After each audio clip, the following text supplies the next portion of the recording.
in the mists of an old empire, rugby has come to the new world. A game of honor, courage, teamwork, commitment. Rugby's New World address, Glendale, Colorado.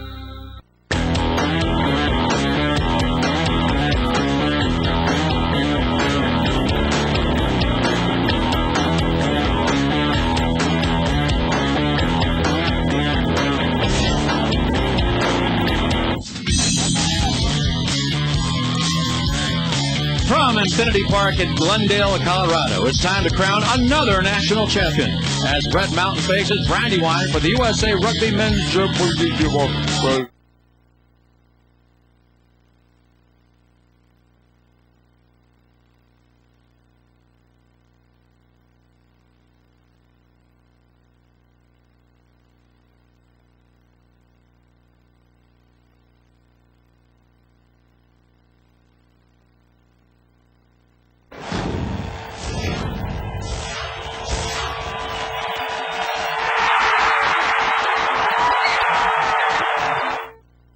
Born in the mists of an old empire, rugby has come to the new world. A game of honor, courage, teamwork, commitment. Rugby's New World address, Glendale, Colorado.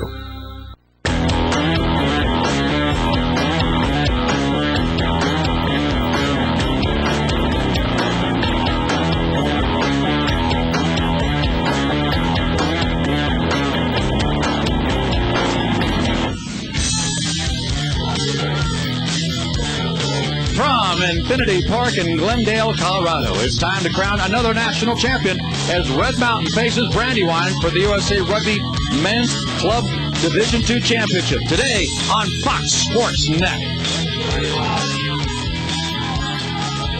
And hello again, everybody. I'm Dave Sitt. Welcome back to Infinity Park here in beautiful Glendale, Colorado. Joining me today, Brian.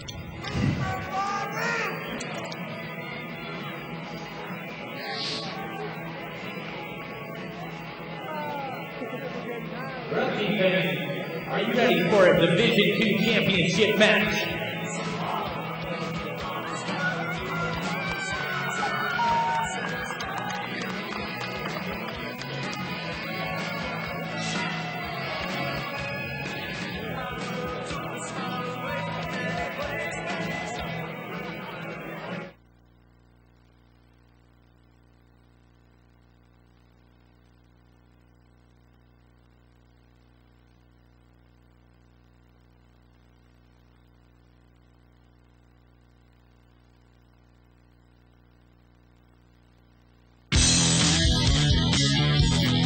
Welcome back to Infinity Park, the village of Glendale, Colorado.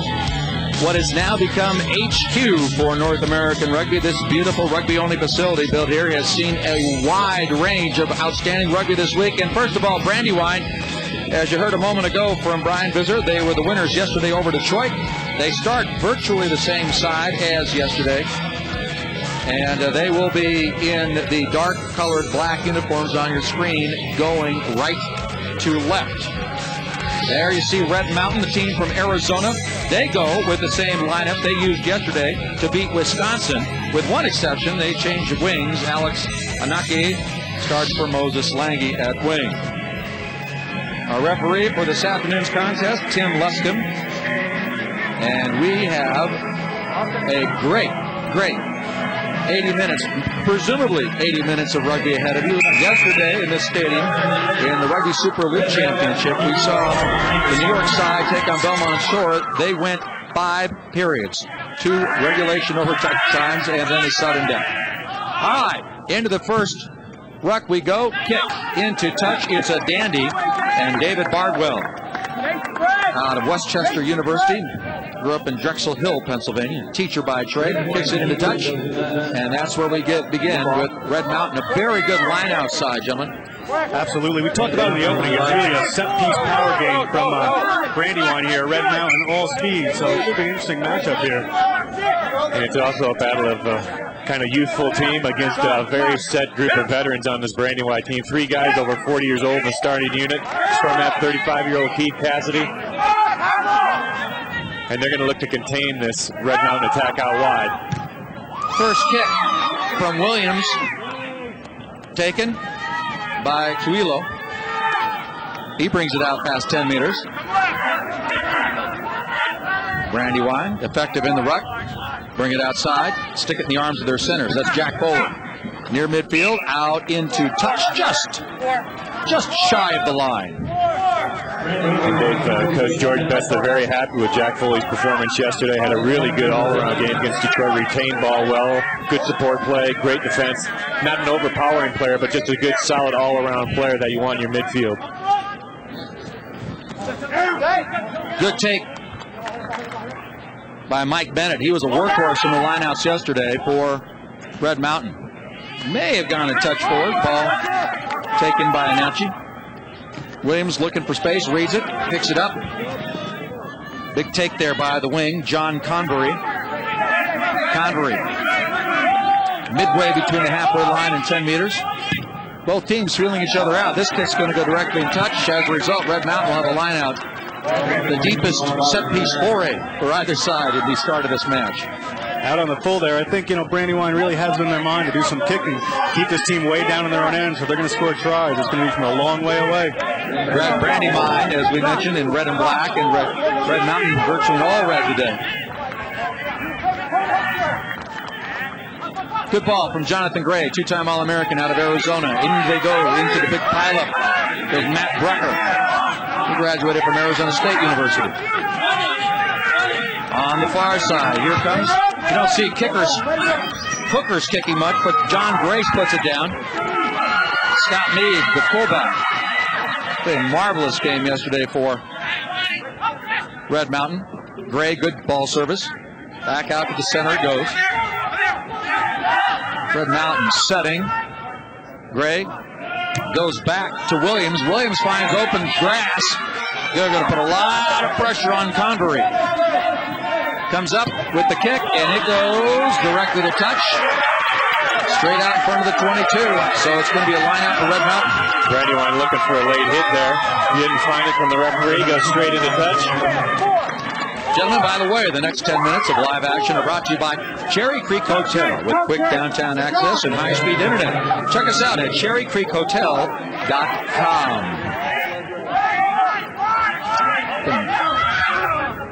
A very kickable first 10 minutes of this match. Actually, first 3.5. Let's see if this extends that way. It just seems that long. Williams dragged the inside center to Freitas. He just does get out. Great hands by Meade, the fullback, in the line. Red Mountain inside 22, the first team to reach either 22. And a scrum to Red Mountain after a knock on by Brandywine. And that is one area where Brandywine really wants to excel at. They know that Red Mountain has the speed. They have the youth. They have a little more power than them. They want to contain them out wide. They did a good job that last time. Coach George Bessler said they want to play situation rugby. They want to have enough guys in the right situations. He's really happy with the team's performance yesterday in that area of the game. Well, the big difference between the two semifinals yesterday, there was no doubt that Brandywine outclassed Detroit 31-8, but Red Mountain spotted Wisconsin, a pretty sizable league, had to come back to win 39-22. Down goes Red Mountain, out 22, no score. The National Division II Championship. Quick tap by Gray. Out it goes to their number 8, Rick Darrow. Darrow, the danger man, he's over for the try. And that big man Darrow, when things happen, Rick Darrow is going to be involved. He gives him go forward. He's a big, strong runner. Rick Darrow shows once again what he's got. It's one of those things as a coach where you say, take the points, but when great quick tap, you had Darrow, good pass out wide. And look at the big man just taking on a couple of smaller players, able to score the try. Actually scored against his opposite, Matt Stopper, number 8. And again, another nice pass out by John Gray. Perfect stride, hit his receiver brilliantly. And Darrow, again, a big, powerful runner. This Red Mountain team is a team trying to reckon what happened last year in the national championship game. They apparently had a win, and at the very last play of the game, a penalty awarded against them. Raleigh, North Carolina, booted a penalty goal. End of game. Red Mountain finished second, and they are on a mission not to allow that to happen again. Here's Meade's conversion. And it's good.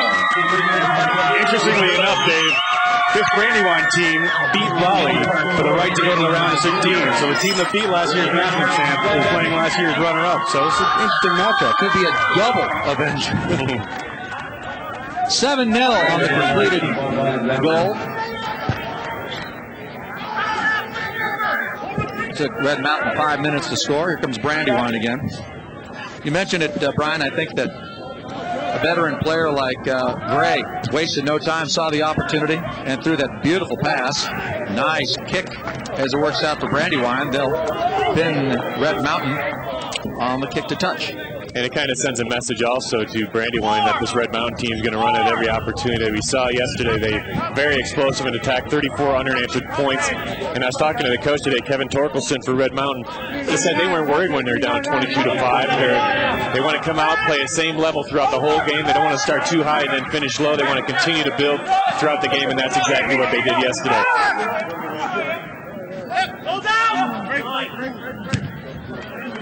Williams, touch kick. Textbook way to get yourself out of trouble. Now Brandywine backed up behind halfway. They'll have a line out about a meter short of the midway point on the pitch. 100 meters from end to end, 70 wide. 10-meter end zones is your layout. Just about the size of a Canadian football field. So they still have the massive end zones. Just a little bit of a debate about rugby, whether they should go to the 10-meter or the 25-meter end zone. Not worrying about that right now. Here goes Brandywine. They want to respond. Nice offload. Here comes the center with a big hit. Chris Belling. Belling takes the ball down in the tackle.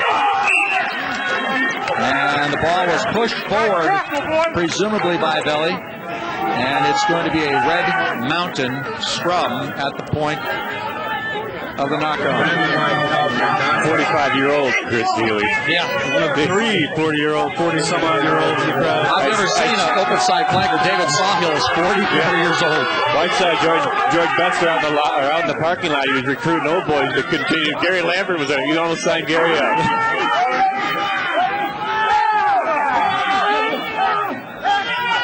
Pick up from the back by Darrow. Mishandle, but cleaned up.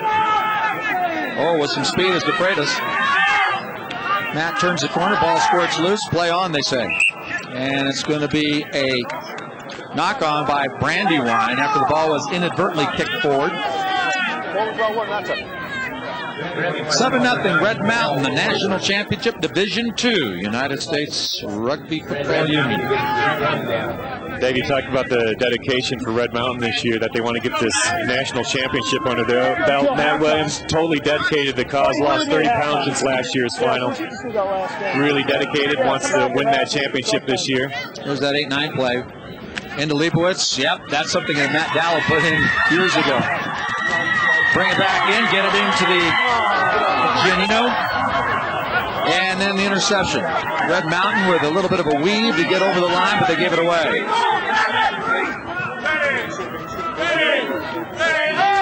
Pretty impressive 3 switches. Back it goes to Foley. Jack, the center, stood up just shy of the line. Places the ball in good stead.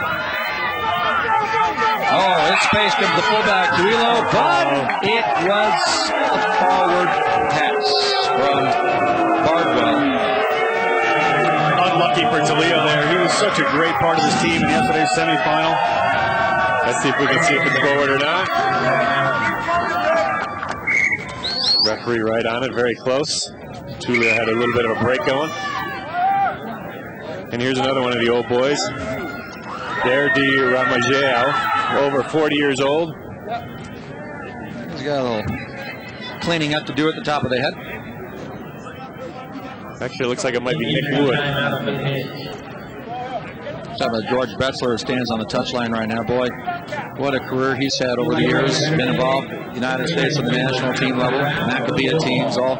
He loves his Philadelphia rugby. Yeah, he does. You know, he's been coaching this side for about a year. Brandywine almost folded a couple of years back. George has been coaching for about a year. He was so proud. He was really, George is an emotional guy. He got pretty emotional today talking about this team. He at the beginning of the year, he put a list of things together. At the bottom, he wrote complete the mission, and that's exactly what these guys are trying to do today. But when George was talking about today, he was getting pretty emotional about it. He was really proud of the way this team has come together and endured this whole season. You're a Midgeo now wearing a scrum cap.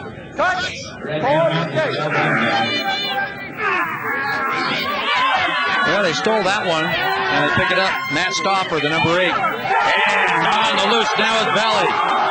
And the ball gets away on the exchange.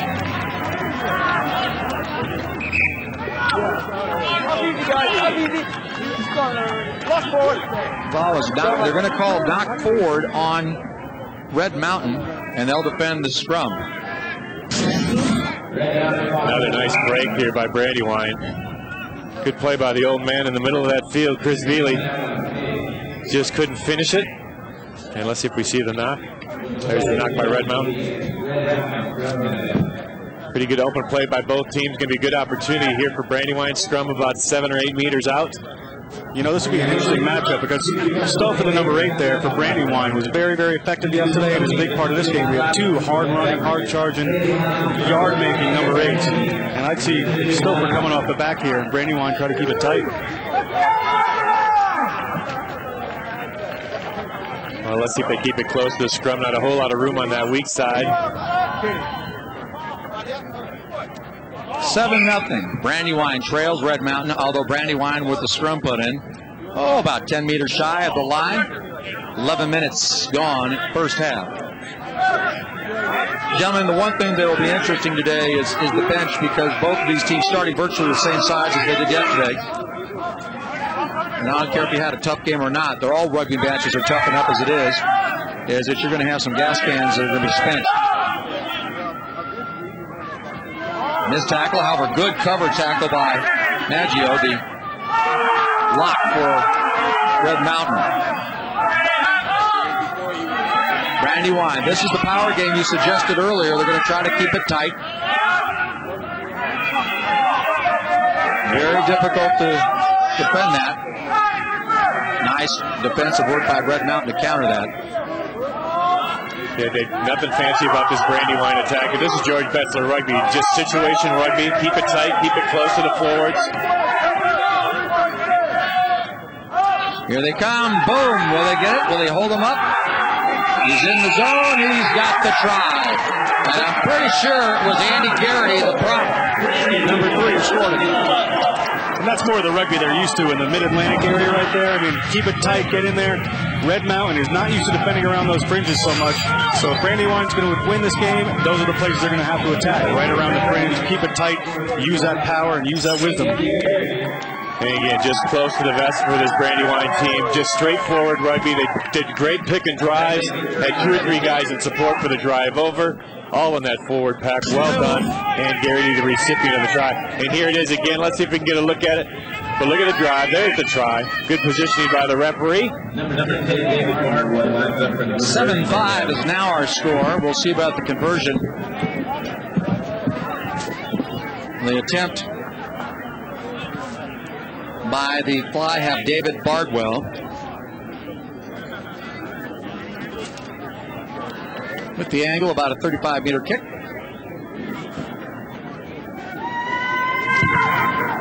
And that one sails wide. And in the championship game, conversions loom large. So Red Mountain gives up the try, but they maintain the lead at a score. Red Mountain 7, Brandywine 5.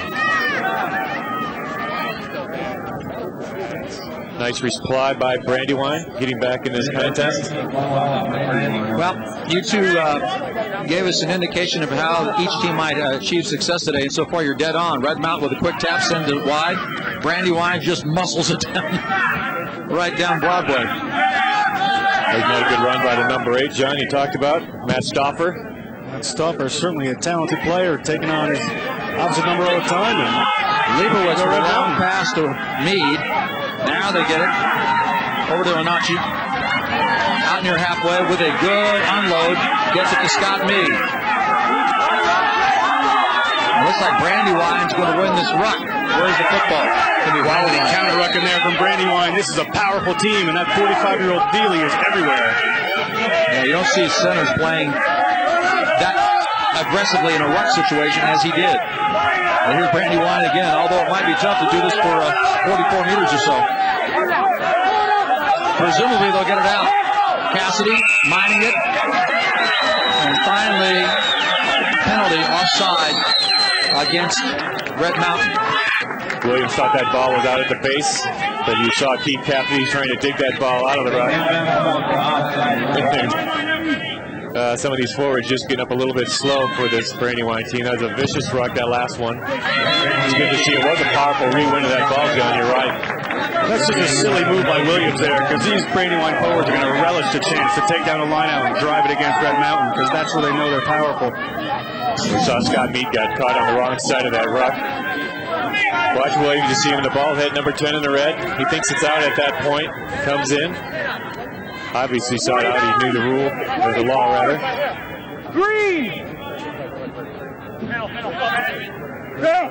Nice move by Mike Bennett to steal. Nope. Body stolen. Instead, it's Brandywine. McCusker. Crashed the center. They had 13 on the switchback in. Jack Foley. Taken down just inside the 22. And a penalty against Red Mountain. Offside again, but this one might take care of that missed conversion and then some. And that's what's going to happen is David Bardwell and company say, we'll take the 3, or at least the shot at the 3. And it's great to see the two different styles for these teams. Red Mountain, they usually make the eclectic break where they pick up 20 or 30 meters at a shotgun. Here's Brandywine just grinding it downfield, earning that right for the penalty kick right in front of the pole. And Red Mountain, we saw that same situation early. They took the quick tap going for a try. Brandywine slows it down, trying to get a 3. Thinking the same thing. Brandywine having to chip away at this, and that's what they're doing. Coach Pessler. Couple of offside penalties, one line out. Next thing you know, you're down. That's the situation for Red Mountain. Let's take another look at the penalty. And here you see Brandywine going forward. And you see the Red Mountain defender with hands on the ball, not allowing that ball to get out. Referee again right there. Good call by referee Luscombe.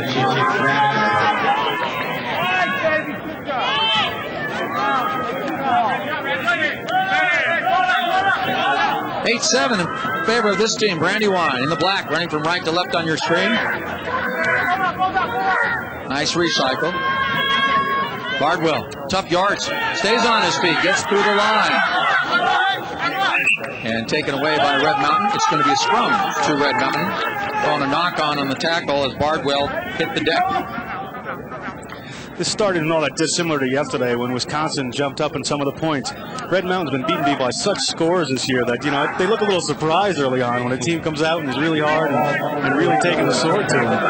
They have to realize that this other team is here to play as well. And like yesterday, you know, there's no panic on this team. Obviously, they're only down by a point. But they just have a lot of poise, a veteran side. They've been to the playoffs in 2007. They finished second last year to Raleigh. In 2006, third place, and then in 2005 they lost in the quarter. So a lot of veteran experience on this squad. Red Mountain asserting themselves at this ruck, and now a penalty against Brandywine. Gray and company will look for a touch deep inside Brandywine territory. The kick will be executed by Matt Williams. He does, and it's going to deliver Red Mountain the line out inside the 22. Probably not as deep as he would have liked. But Red Mountain with the line out, and they've been doing very well with that Matt Squires to Mike Bennett lift to number 1. Let's see if Darrow comes into play here off this line out deep. Short line out, they go to Bennett. And they've got a lot of attackers out there, a whole second wave. Although there's the drop and a knock on. My goodness. Matt DeFreitas, sure-handed, not that time. Ball came out of his hands, knock on. Missed opportunity for Red Mountain as they trail by 1. 8-7, Brandywine leads. Uncharacteristic. They had something on there, Red Mountain, and that squandered ball. It's going to turn over the possession. Big thing here for Brandywine. Yeah, I don't think it was the greatest pass, but a nice opportunity to get out of trouble here for Brandywine behind their 22. And that'll that'll make it that much easier. Boy, that penalty count just really silly right there. Getting away from Red Mountain now. Scrum half just reached under the leg of the number 8 and touched it. Not the smartest thing he's going to do all day. And what are you going to do with it? It's like the dog chasing the car. Well, then what are you going to do with it? Well, that's that coaching at Arizona, I think, that last scrum. He did not attend. Yeah. Let's see if we take a look. Number 9. Yeah, very, very silly. I mean, oh, the referee right there. Yeah. All right, John, settle down. Like we mentioned, a two-time All-American. Grew up in the Seattle area. Played for the U.S. Old under-21s, or under-19s rather, down in New Zealand before he attended the University of Arizona.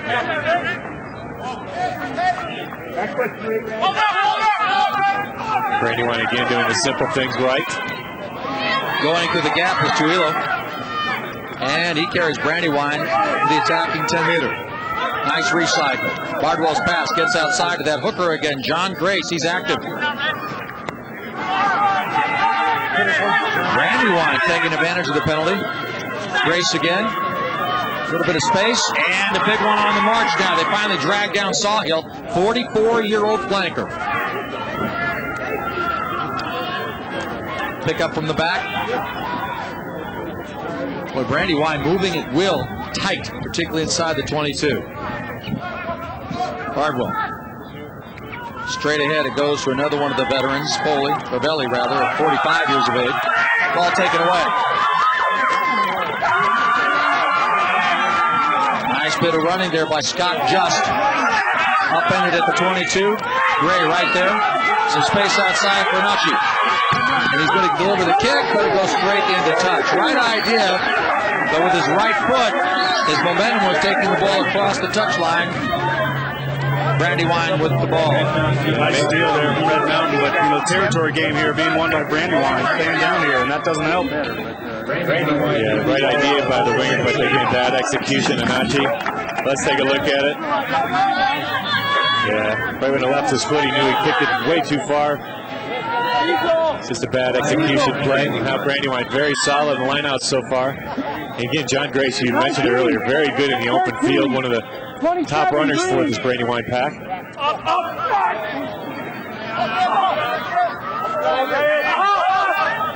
Cassidy, Bardwell. Straight ahead running, down goes Foley. I don't think Foley runs any other way. Yep. It's a north-south guy, which is good. Here's Grace. Nice little pitch again to that old guy, David Sawhill. I admire him. Look at him get up and go at 44 years of age. Brandywine with the recycle. They will not let Red Mountain near the ball. That time a big hit, though. Delivered immediately by Brecker. You can just see the influence on George Betzler on this team, Dave. You and I both known George for 20 years plus. And this is the type of rugby that he coaches. Just hard, straight on, physical rugby, loves forward play. High percentage retention. Forwards don't get too tired because they're running on top of each other instead of trying to chase the backs. Sawhill again. Did he feign a kick? No, maybe he did. It's up to Gardner. The Gardner in retreat. However, Brandywine will retain the possession. Gardner, the captain of this team, his teammates call him the epitome of a captain. Does everything in the team, loves to do the dirty work, doesn't need the recognition, and he's a big part of this go-forward play. I'm going to have to get one of those clickers with Brandywine, see how many times they retain possession. Those little clickers to get so many people to show up. I think it's about the 10th phase of this drive. At least. All right, they finally move it out. Bardwell goes back inside to Sawhill. Sawhill over the 22, then back on top of it. Nice tackle that time by Giannino and company. Oh, the ball thrown forward. Actually, I think Sawhill had 10 touches on your clicker, and then interesting. It said it was the knock forward by 6 McMinn for Red Mountain, so it's not a Red Mountain scrum. It's Brandywine's scrum, and they're right in business, leading by 1, 8-7. 24 minutes gone in the first half. Division II National Championship for the United States Rugby Union's second division. And exactly how Brandywine wants this game. It wants it close. It wants to be in control. They've dominated possession so far. Most of the game's been played in Red Mountain's half. I think we're going to see some more of the Stokers lined up in the #1 channel. And a takeaway by Gray. What's the call? You try to go backwards, but you actually go forward. All right, so no penalty, but instead a throw forward as John Gray did take the ball, snatched it away. That's more like what he was trying to do a few minutes ago. He learned that. Okay. Keith Cassidy met Keith a couple of years back in Bermuda. He played for Team America down there, scrum half for Brandywine. Had a little trouble with that last ball out of the scrum. Got a little tied up. Brandywine's back in control. Take it to the top of your screen. Bardwell. Fly out in the right. Goes the fullback. Tuilo.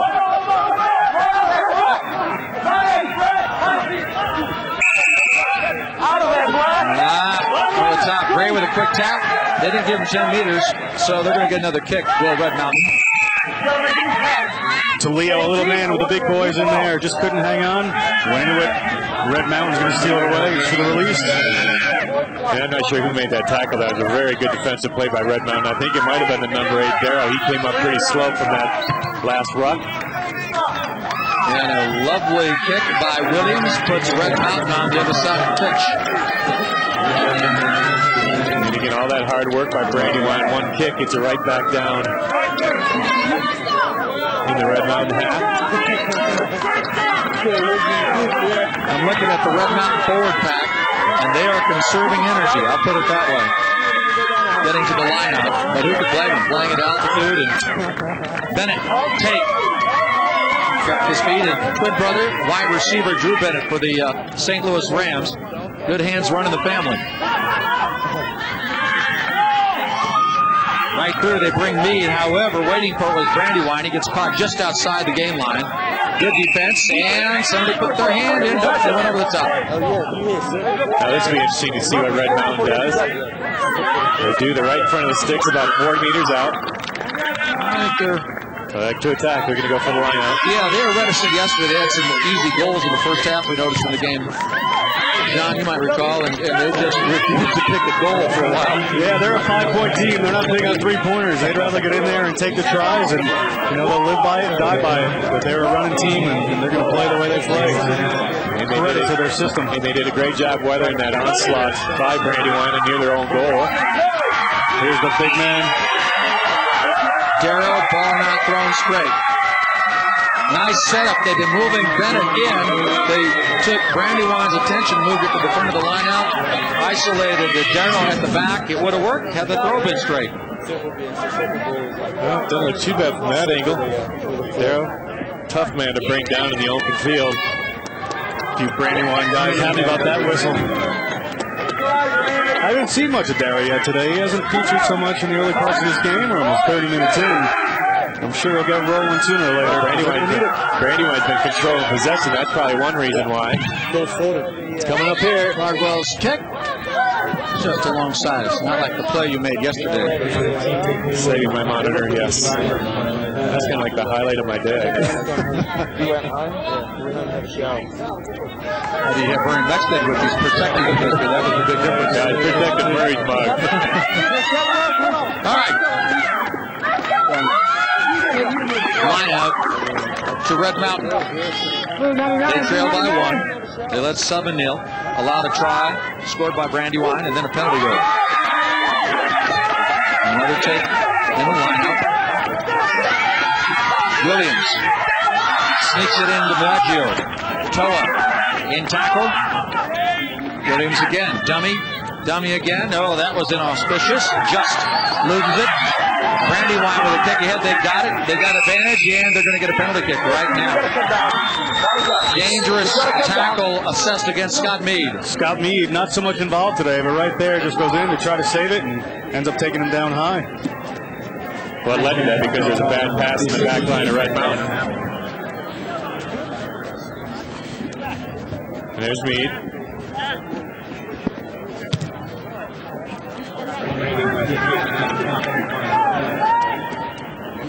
Not so much dangerous, it was a procedural call on the tackle. I still think it was a high tackle. Meanwhile, Mead, the fullback. Yep.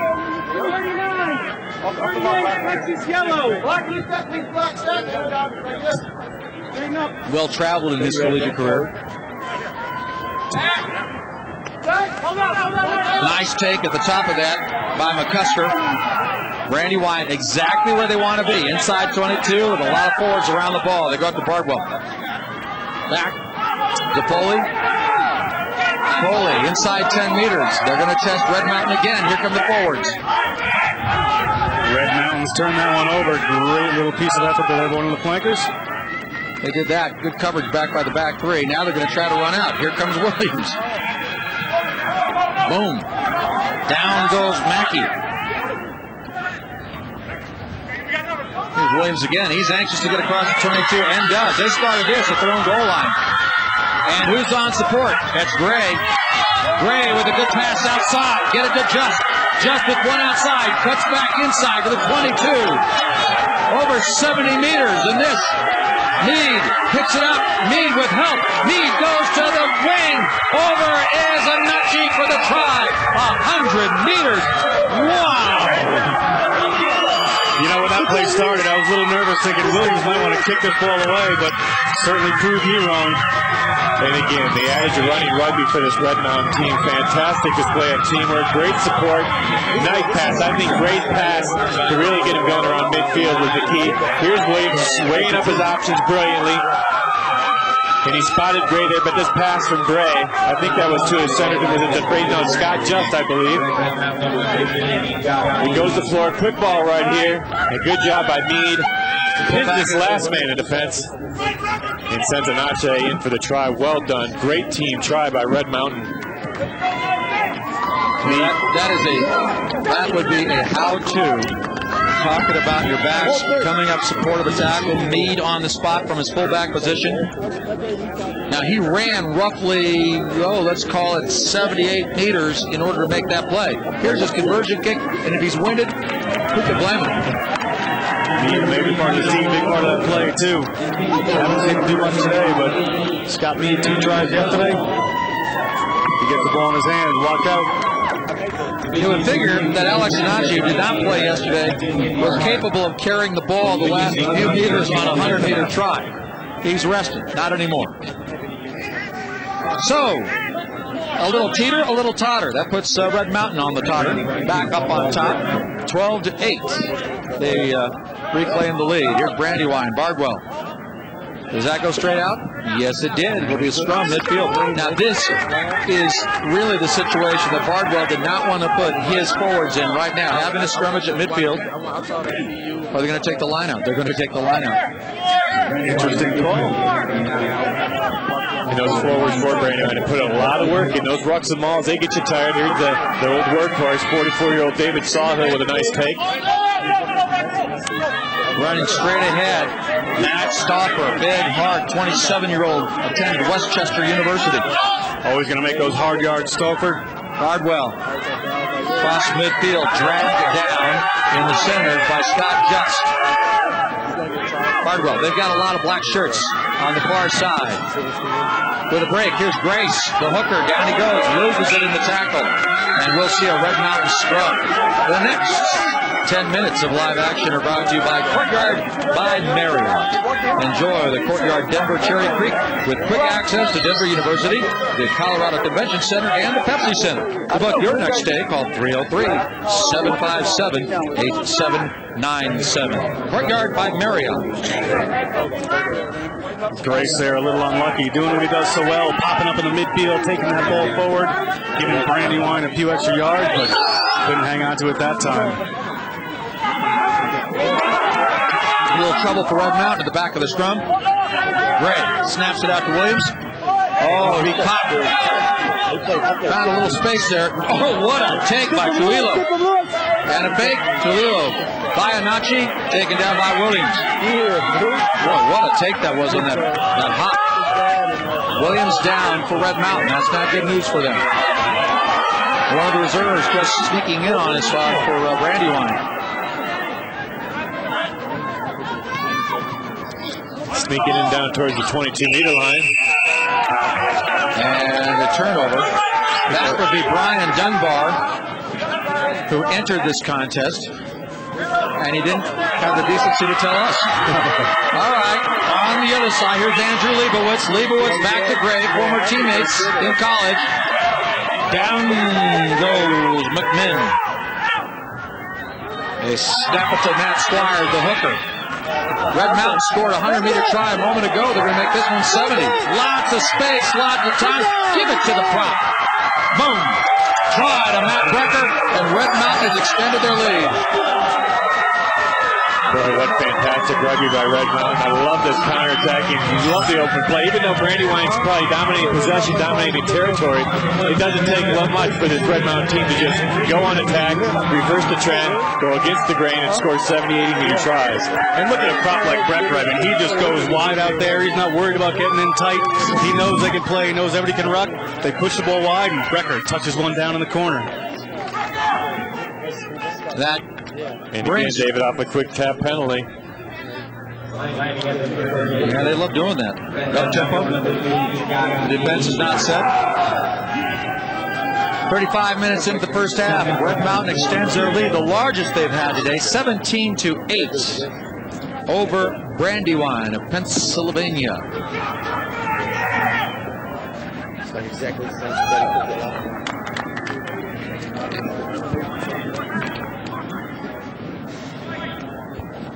Scott Mead. And plenty of booty pushes that one right. Nonetheless, Red Mountain with some very expansive running. 100 meters on one try, 70 on the other.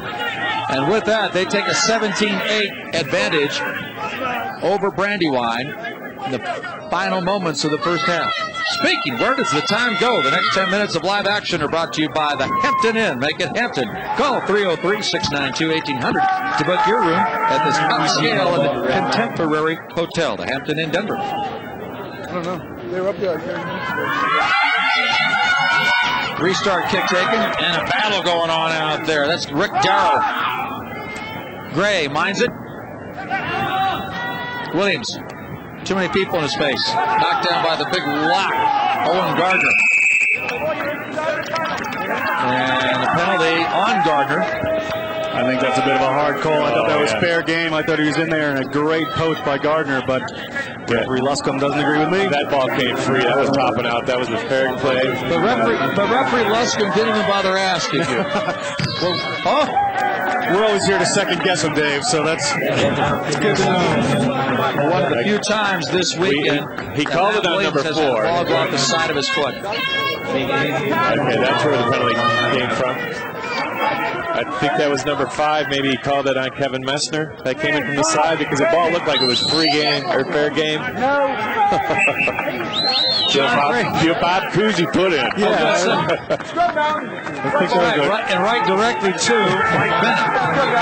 That was out of William Webb Ellis's playbook. I think Bob Cousy is big leather basketball. Such shot. A good break for Brandywine here. And again, all these open field runs that Red Mountain are executing, that was the one thing that Metzler was really worried about, the speed, trying to contain them out wide. They've done it for the most part, but again, a couple opportunities.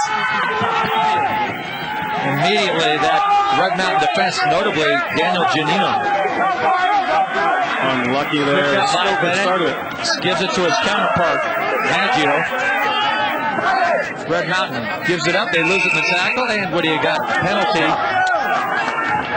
on Red Mountain offside. And it's going to be a kick for Brandywine. Got about 2.5 minutes remaining. Brandywine trailing 17-8. Kickable goal. We'll see if they go for the line out. That's exactly what they elect to do. It looked like Bardwell wanted a shot at goal. Oh, look at that. Just missed it. The return kick by Anache, and it's marked out at the 22. What's interesting about Brandywine, I didn't notice this yesterday, but John Grace does a lot of the kicking. We saw him pooch a little kick in the open play to start the game, but here he is, very busy. Now he's back to his hooker spot instead of a touch kicker, and a good throw yields good possession for Brandywine. They trail it 17-8. And here's what Brandywine does best, trying to grind it down. Nice recognition by the Red Mountain forwards.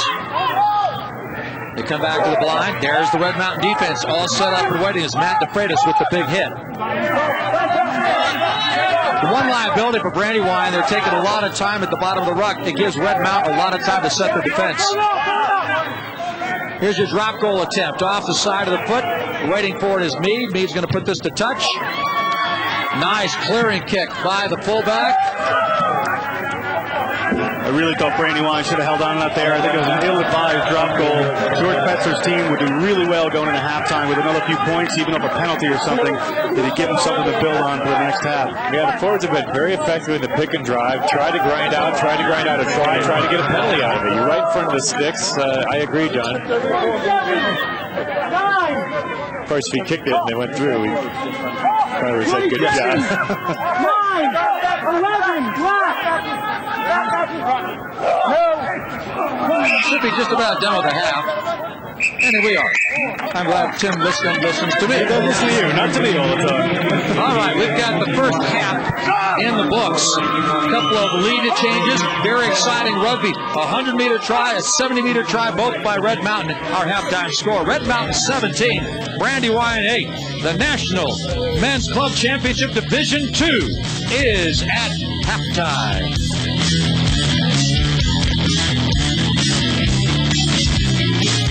What do I love at Qdoba? Oh, What do I love at Qdoba Mexican Grill? grilled steak quesadilla. 3 cheese nachos. Poblano pesto burrito. I just get on the line. Lettuce. Peppers. Cheese. Pico de gallo. Everything you like. Exactly what I want. Just whipping it together. Homemade tortilla chips. Pico de gallo. Pico de gallo. I love mixing and matching all the flavors.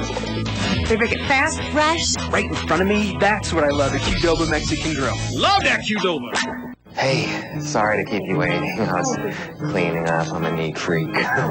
Are you ready to catch the movie? Yeah, totally. Let's go.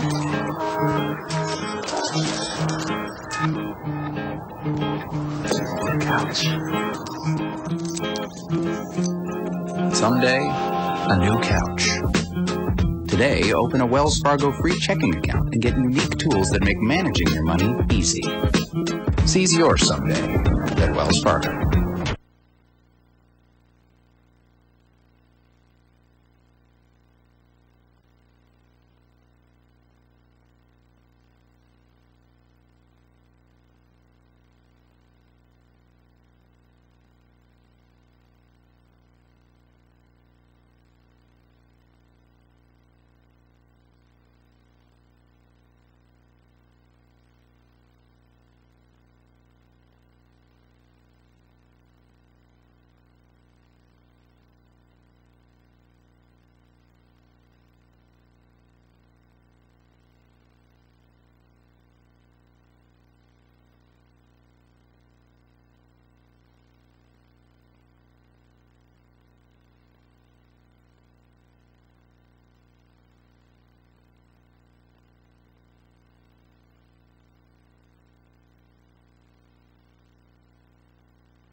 Welcome back inside Glendale, Colorado's Infinity.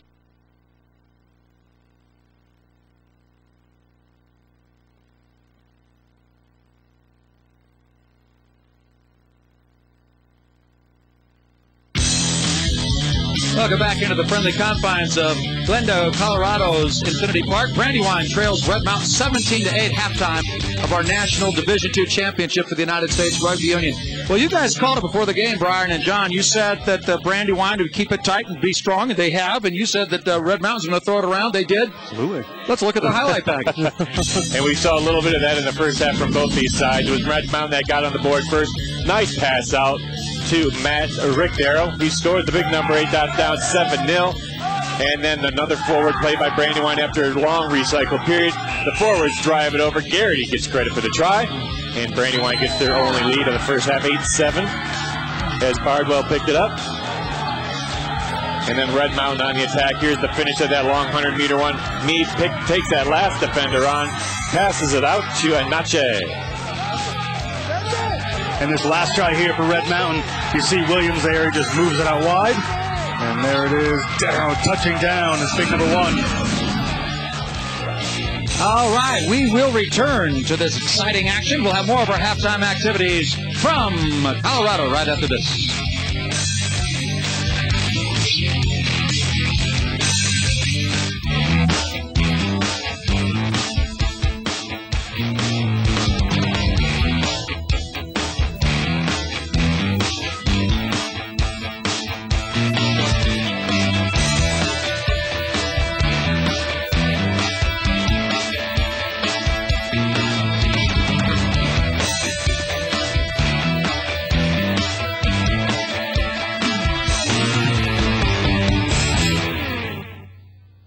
Why settle for ordinary when you can have extraordinary?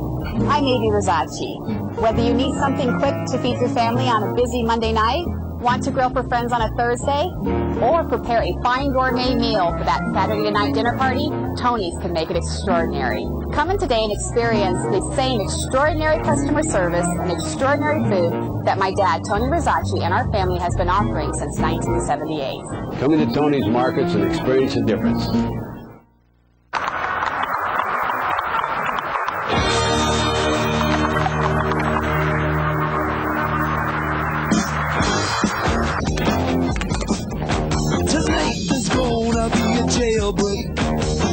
Somewhere in this town.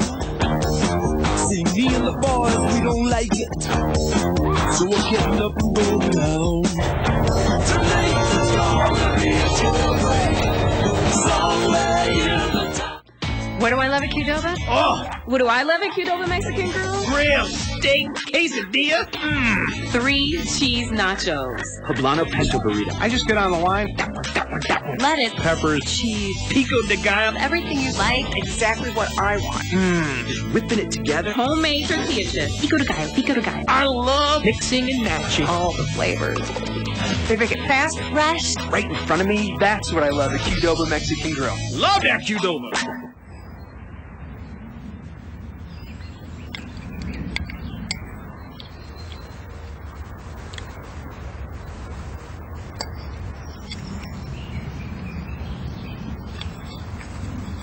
Now that I'm retired, I use EpiSelect Pain Control System to manage the pain in my knee. I don't have to use prescription pain medications. I can enjoy playing golf, playing with my kids, and living my life.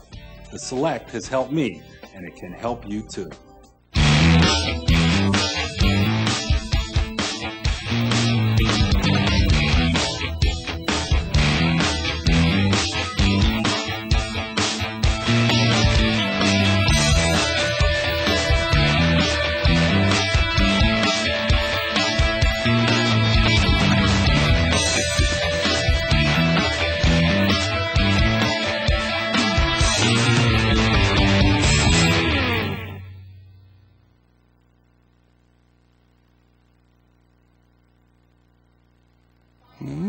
Hello?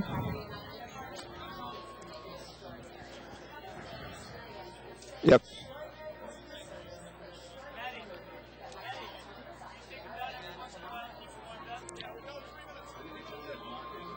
I'm thinking that today our fellas should be quite up for the game despite the emotional high yesterday, just because they're really young fellas and they're pretty excited about getting the opportunity to play today.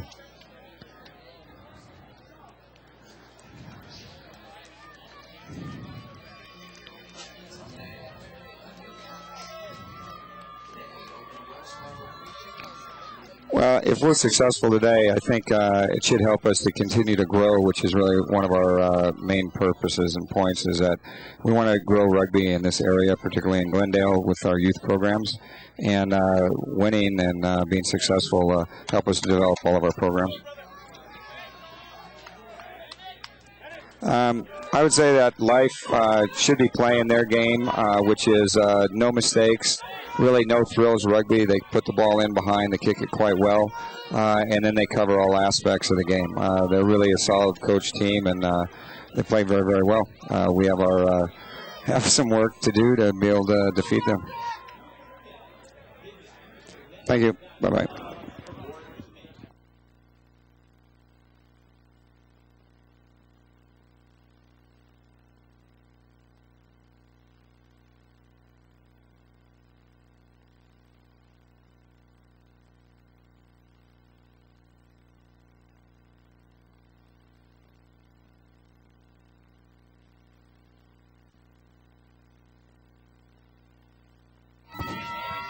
Got it. Sorry.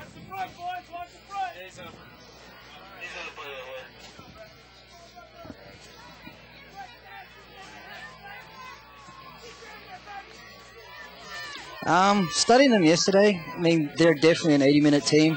They can punish you on loose ball. Their kicker, number 10, is very good on his boot. And I just think they lifted their game against Pearl City as the game went. And as the crowd got into it, they fed off it. So we're going to have to play them for 80 minutes. We're going to have to stick to our structure. Yeah, I was very impressed with their performance yesterday. Thank you.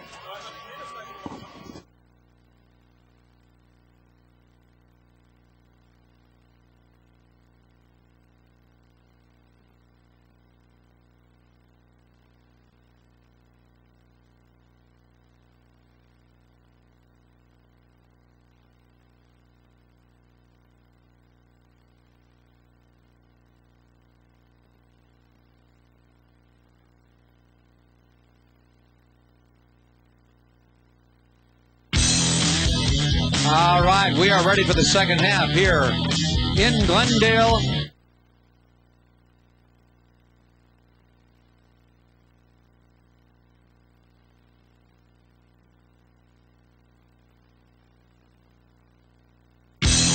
Welcome back for the start of the second half. The USA Rugby Men's Club Division II Championship. Brandywine trailing Red Mountain 17-8. And Brandywine will kick off. I'm Dave Sitson along with Brian Bizzard and John Broker. We're delighted to bring this to you. We first order of business. Matt Williams with a boot. Doesn't find touch. Brian Dunbar finds the ball, brings it back out. And he'll go to ground just outside the 10-meter line. Very busy and versatile hooker John Grace serves at halfback. Ball on the floor. Taken into the tackle by John Conbury.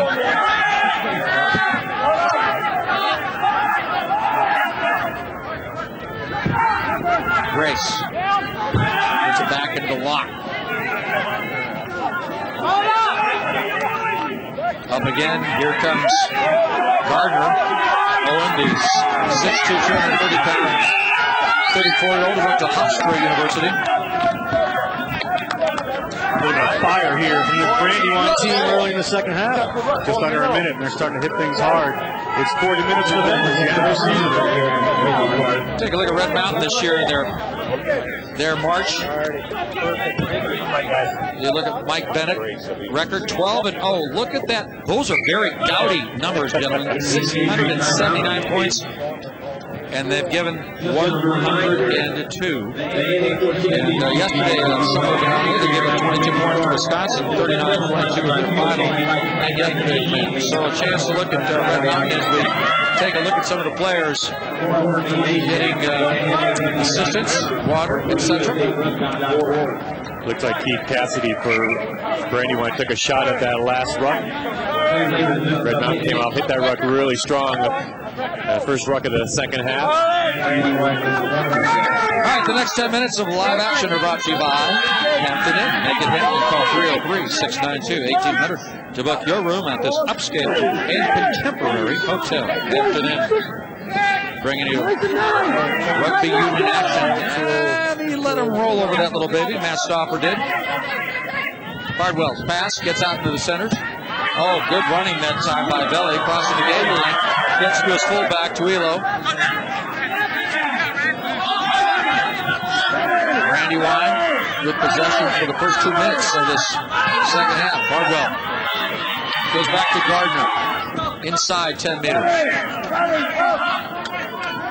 Bardwell looks to go back inside. Gets it to the veteran, Sawhill. Sawhill very active so far in this game for a 44-year-old.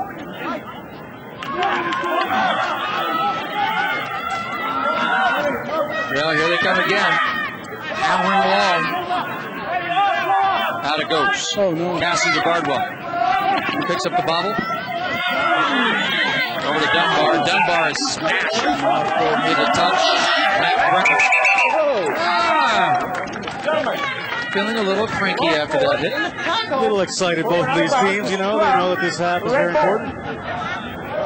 I see Brandywine just, right back at it, grinding out and playing a strong play. And around the fringes there, getting in really hard. And they're drawing in that Red Mountain defense. They're making them pull in tight. So there's room for them out wide. They haven't been able to use in a while, but they are pushing it out there. Well, Bardwell doesn't give the impression that he's going to be spinning that ball out wide. He's a running fly half. See, this is what Brandywine can't afford to do, because now they're going to have one kick from Williams Boot, and it's going to go 40 meters downfield. They take a lot of time to work their way downfield. A lot of effort, a lot of energy is spent, and then all it takes is one silly penalty or lost possession, and back down the field it comes. There was a penalty on Deremigio, the prop, for lifting up his opposite number. Saw him walk away with a big smile there. I'm not sure he's so unhappy about being penalized. Surely sent a message across the front row. Both teams have switched their tight head props, by the way, gentlemen. We'll explain that in just a second with the whistle. Andy Fusco has come in relief of Andy Garrity at tight head for Brandywine. Meanwhile, across the way, it's Mike Menke, who replaces John Mackey at tight head for Red Mountain. Let's see if Darrow picks up here. There's enough room on the weak side. He's got his winger deep. This could be a good opportunity for Darrow. Defense are just one winger. Darrow comes to the blind side with a nice pass. Leibowitz steps out of bounds into touch. Line out on the turnover.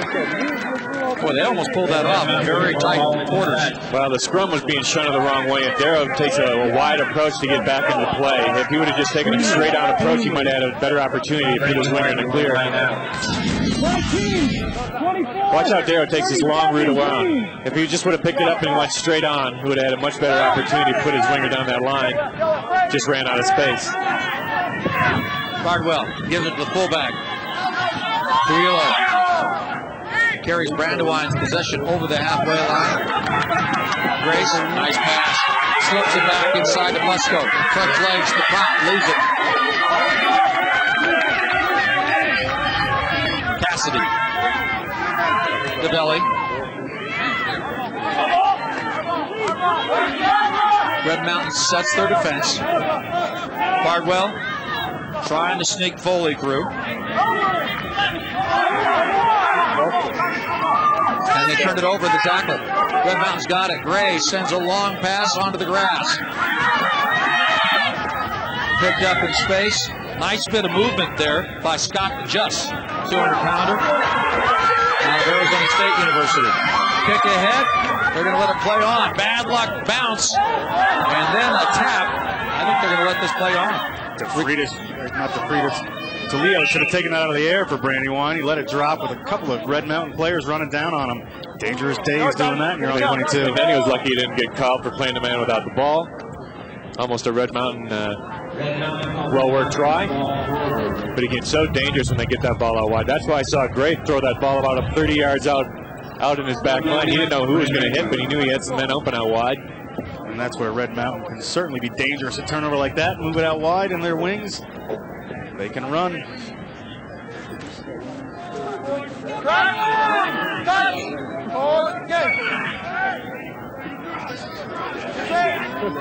Picked up at the back by Stauffer. Oh, how about the whirlabout ride?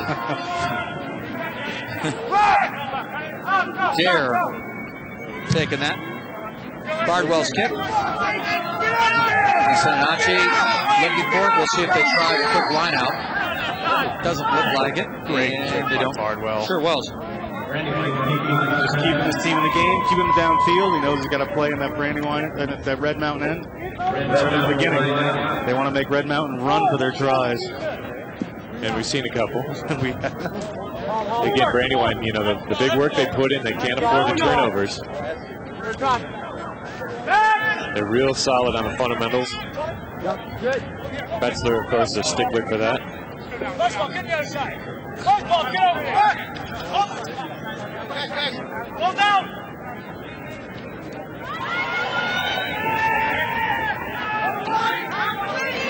And a penalty. It's going to be against Brandywine. Hands into the referee, getting that ball back to their team.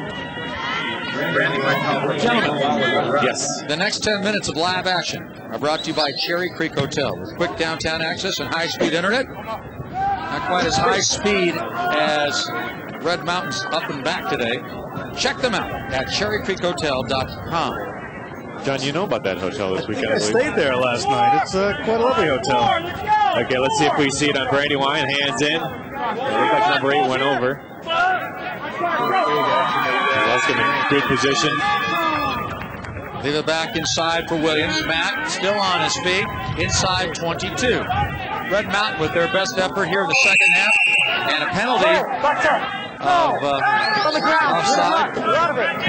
Playing the ball from the tackle position. John Gray had it squared away from him. Tackle the ball illegally. Brandywine. So the kick by Williams.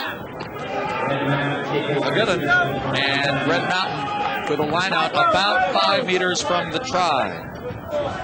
Same score as we had at half, 17-8. Brandywine had a couple of good forays into Red Mountain territory to no avail. This is the first good opportunity for Red Mountain. What would you like, Rock? Lucky for Brandywine right there with a not straight throw from Squires, because that could have been a great position. You have so many weapons in Darrow and Williams. And once again, Red Mountain had a sure three-pointer probably. They forego that, trying to get 5 points. Seen that throughout this game. Good look at Cassidy. 35-year-old scrum half. The Brandywine group is very much a veteran side. Strengthen the forwards.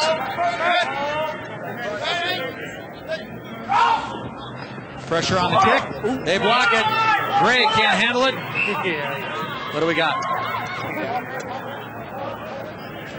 Brandywine kicker is on the deck. Oh, that's the referee. My goodness. Tim Liscombe.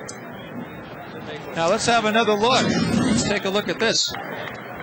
There's the ball, there's the ref, and there's the hit. Oh boy, that would be. Now, if I'm Matt DeFreitas, I don't say anything the rest of this match. Yeah, he just got dragged down, must have twisted something. We saw yesterday, John, a game we worked, the referee removed from a game. Yeah, he blew on his cap, and now we have Tim Luscombe finding out what it's like to play a rugby game again. I thought I retired. Tim's a great referee. Well, at first I thought he got hit by the kick. Yeah, that's what I thought as well.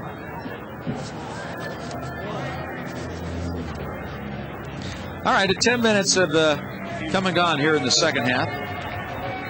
Here in the village of Glendale, Infinity Park. For those of you just joining us, an absolutely beautiful rugby-only facility here in the middle of this metropolitan area.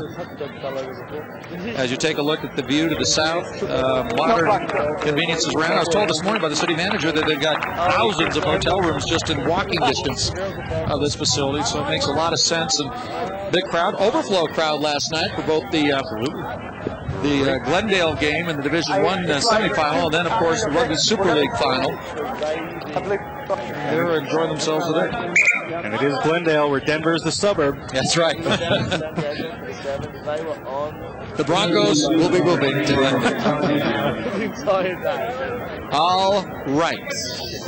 Fortunate are Brandywine, and that is the case for Tim Luscombe as well, to be a scrummage to Brandywine.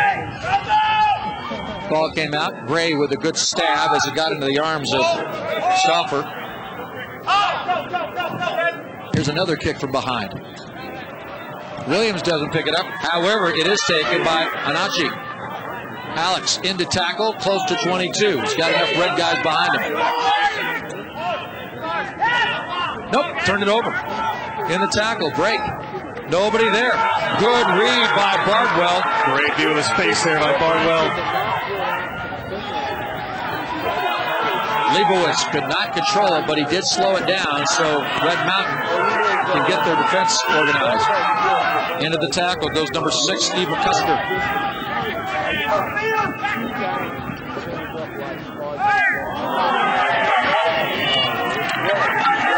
Grace. I think Red Mountain's going to get penalized here. Referees, the side judge has his flag out. There's Derek Deremigio throwing a stupid punch. He may have a yellow card in this game. Not good. All right, let's listen in. Tim Luscombe's going to go over and talk to his touch judge, and we'll let you find out directly from not the horse's mouth, but pretty close. Here we go. Here we go, please. Coming in from the sides, you're going to get the number on red. Black retaliated, a punch in the back. Black please team. Okay. For me. Thank you. 18. Yeah. Keep it even, please.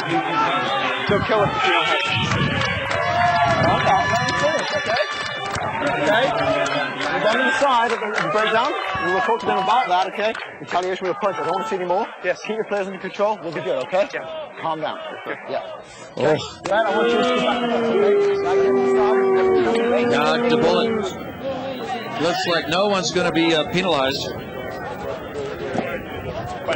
Yeah, we heard the side judge. It sounded like red through the first punch. There retaliated. He gets the penalty. Ball's away. And how about the respect that all the players have for the referee? Isn't that great? Yes, sir. Please. Everybody's looking at the hand that's going to reach in his pocket. Let's go we're going to have a look at it right now. Okay, look on your left, see if we can see it. Oh, that's the bad one. Jumped a little out of punch. It wasn't too bad. Now, they're lucky Brandywine, they didn't lose their prop. In addition to that, lost the ball, although a knock-on by Rick Darrow. Yeah, I'm sure Darrow's not going to be too happy with that punch. But how about the guy, and how about Red Mountain coming in from the side? Could have been penalized for that. Yep. All right, guys, nice attacking position here for Brandywine. Let's see where they go. We've seen Stauffer come off the base on a couple of occasions. Hardwell goes into his centers. They don't make the gain line. Good hard defense by Matt Williams, the fly half. Attended University of Queensland. Lives in Gilbert, Arizona. Boot ahead by Dunbar. Nice take by the fullback knee. Nice bit of running. Scott's got some space. He's got a couple of guys with him. Bring it out. Menke to the deck. Gray services it to Williams with a step in. Going to go back inside. Great little pass. Yeah. Williams. Out to Leibowitz. Leibowitz with a kick as he goes down, and mark called, better known as a fair catch, by the fullback who puts it right play, but it goes off the side of his foot. Last thing we want to do. Call for it, boys. No knock. Meade gives it to Williams. Williams sees nobody on the far side, takes advantage, puts it in the touch. That's where we'll begin. I think Tuilo made a great play by calling the mark, but then did not take advantage of it. I was going to say exactly the same thing. Great heads-up play to get that mark. You can do it behind your 22 at any time. But look at Williams just scouting out the whole operation. Sees all that space. And what was Murray's line last night? To land, not to hand. Kick the land, not the hand. Yes. Plenty of acreage behind the Brandywine defense. Now Murray came back to me and said ebb and flow. Ebb and flow was before he left today. Murray is a colorful character, of course. Murray Mexted, of course, we're talking about, who joined us in the booth here yesterday from New Zealand. And some exciting news about bringing his academy up here as well for elite young American rugby athletes to get training in all facets of the game, including leadership and all kinds of skills. So that's very exciting. It's well-renowned, world-renowned academy that Murray Mexted and some top coaches around the world run down in Wellington, New Zealand, where Chicago would be the most calm city in the world in comparison, because that's where God put all the wind in Wellington. They should put a windmill in Wellington. They could power the whole world. His Iran's academy, certainly Kevin Swern going down there this year. Yeah, he's there right now. Yep. About a week and a half into his 3-week course, high-performance course. Proud to say the Rugby Foundation sent Kevin down there with support from ITI USA. I went down to Iran's a couple years ago, and what a facility they have down there at Palmerston North, Massey University. Home of the New Zealand Rugby Museum. And Murray's got a great place right on the Wellington Harbor there. Oh, it's beautiful. Oh, how about that? Darrow, what a runner. And they got it. I believe that's Lauren Broussard who stuck into the game on us, and that's exactly what it is. Lauren Broussard, another product of the University of Arizona, I'm happy to say, a long time ago. Now in Albuquerque, here's Lauren. Okay, watch the strong run. There's Darrow again, does a great job. Watch him keep his hands free, and just Broussard just tiptoes down. Boy, that was awfully close to being on the line. Good run by Broussard, but you got to give all credit to Darrow there. What a strong, strong man. Well, that extends the lead now to 22-8, and Brandywine needs to make a response, and quick. Well, I don't think Brandywine has the potential to do the quick response. They're the grinded out type. It's going to take them a while to get back downfield, hoping that forward pack can grind out a few more chunks of territory, grind over for some tries, but it's not a strike rate team. We've seen some good runs by Tullio.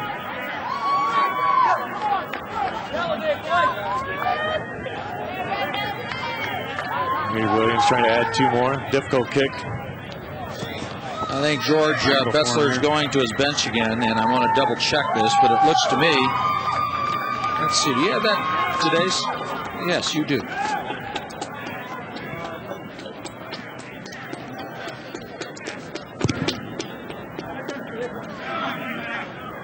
This will be Nick Wood,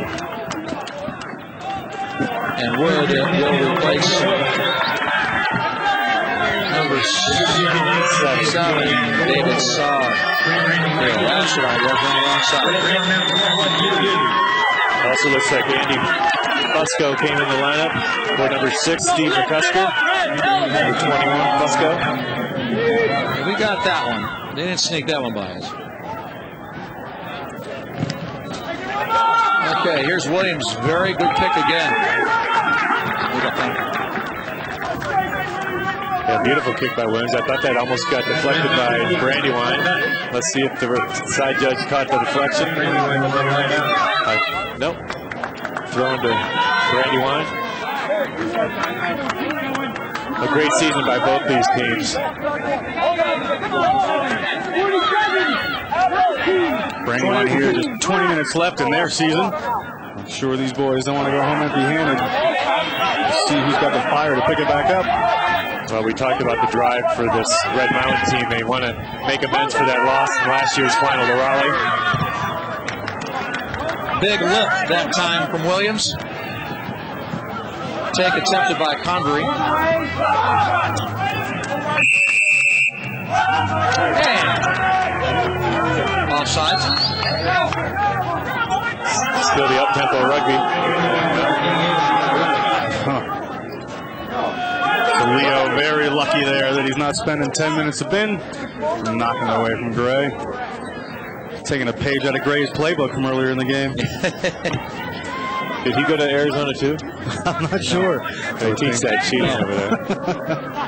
I've heard about that coaching staff. No, but Jenny Finch did. So there. That's all I have to say. There's the shot put again. Back the Bob Cousy pass back inside. Give and go to Havlicek. Oh boy. A little bit of a power game from Red Mountain all of a sudden here. This is pretty wild. They can put him away with a try right now. Williams through a tackle. Looks like Sawhill's back on for Brandywine. Gray's pass goes all the way out to Just moving forward. Former Sun Devil out of Arizona State. Back to Gray now. Boom. Down goes Mankey. And missing. Oh, that ride.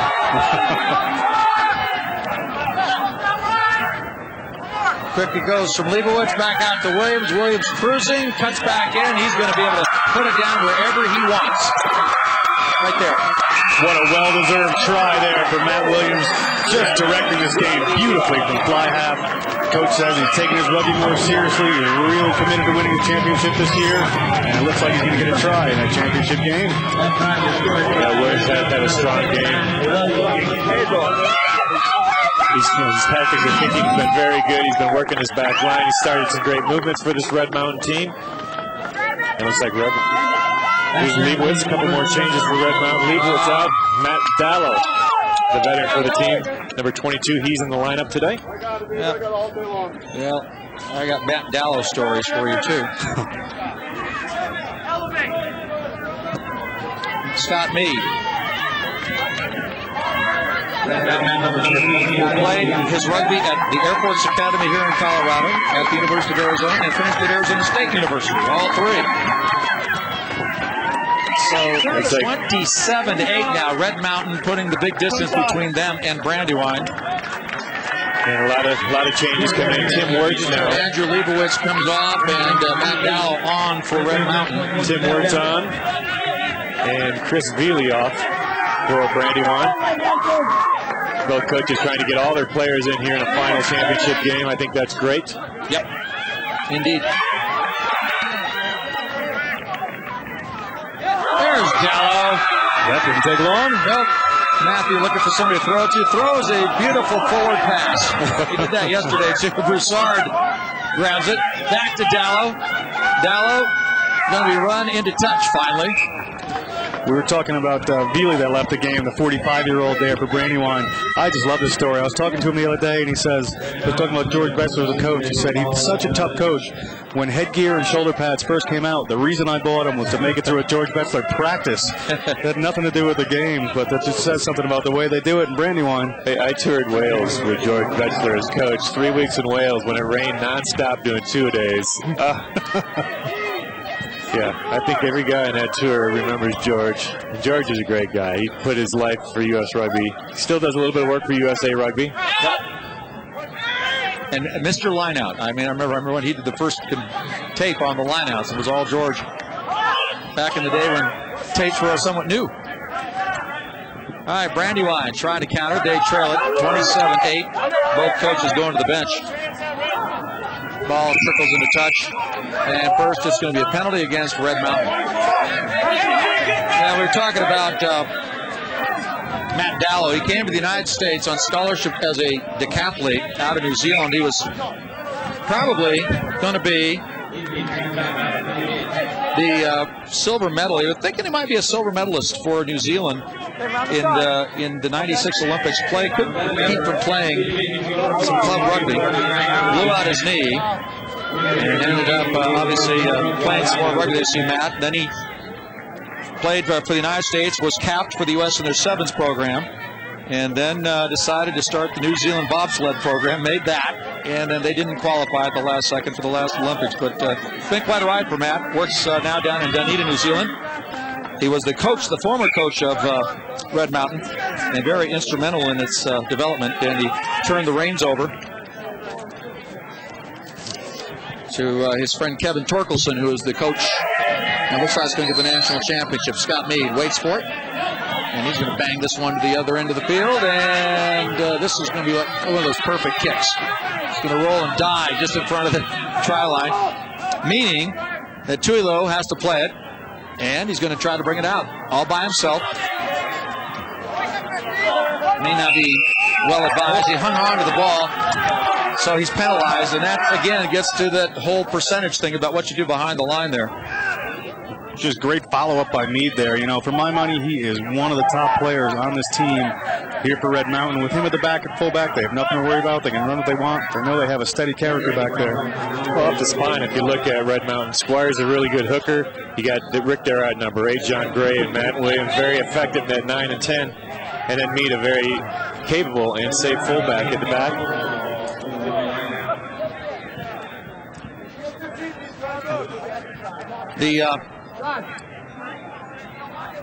Yeah, Bennett, you can't get that one. However, it is taken back by Brecker. Brecker goes south. And this could do it. Darrow so close. And he's over for the try. Second time today for Rick Darrow that he scores for Red Mountain. And there's just about some shouting left to be done now. Red Mountain extends their lead yet again with another try. Well, that's 2 yesterday, 2 today for Darrow. What more you can say about what he adds to this team? A nice runner on the fringe by Brecker, and he got it to Darrow. Darrow just too powerful, just able to reach out. Look at the good positioning there by Luscombe. I'll tell you what, watching Red Mountain play these last 2 days, and John, you saw them play both times. I'm not sure you saw both games, Brian, but it's been remarkable to watch that 8, 9, 10 combination of Darrow, Gray, and Williams. One of them is always involved. It's been a pretty nifty trio. And as you mentioned, Darrow with 2 yesterday, 2 today. You saw Brecker's coming off, being replaced by Todd Miller. 34-8 the score now. I have been asked by Mr. Dalla before the game, and I'm going to honor this request. Giles Tipsword, one of the key guys for Red Mountain, retired after last year's heartbreak loss to Raleigh. He's watching tonight in England. Really? And it's a big shout out from all your mates in the red, and they enjoy the red jerseys that you purchased for them because that's why they look so good today. So Giles, they don't have it done yet, but they're close. That should be good for another set of jerseys next year, I think. That's the second time that Darrow has made that error. Right after his try as well? Yep. I think that was the sequence last time. I think it was right after his try. He dropped the restart kick. Got to be stop being so happy back there. Worry about what's going to happen next. Let's go, Red! Let's go, Red Mountain! Well, let's see if Brandywine can get one through their backs. That has not been the strong point for them today. Now we've seen a couple of good runs by Tullio. Fargo more of a running fly half. Cassidy. Bardwell. The knock into the line by Tuilo. And scrum to Red Mountain. Well, they're working on an undefeated season. Yes, and doing a very good job. Here's a long pass out, the missed pass. Good defense by Red Mountain. And I have to agree with you, John. Meade and Matt Williams, I think, probably the players of the game. Even though Darrow scored a couple of tries, you know, those two guys in the back have marshaled things well for this back line. Good scrum by Brandywine. Nice pickup by Stauffer, the number 8. Stauffer unloads it, taken by Dunbar. Ball recovered. Sahil, I believe it's McCusker who came off. Grace.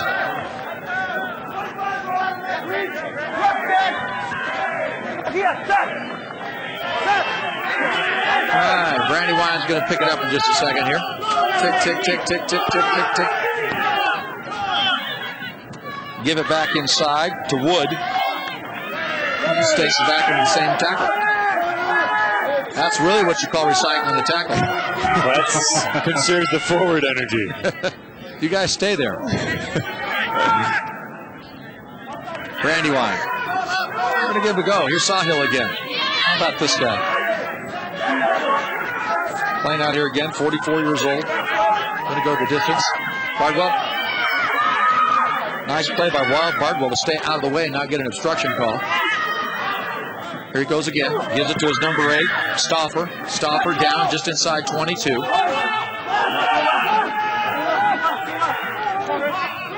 And again, they move forward. Cassidy, the halfback, back, poised, ready to go.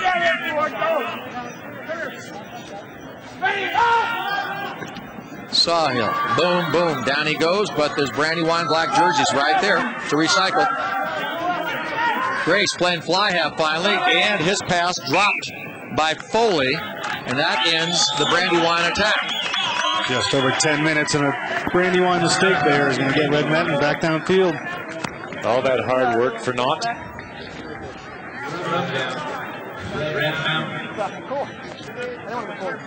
Well, as you take a look at these athletes on both teams, those that have played all the match both days, and some do, it's just too much to ask at a national championship level to play that many minutes in less than 30 hours, and that's exactly what we do.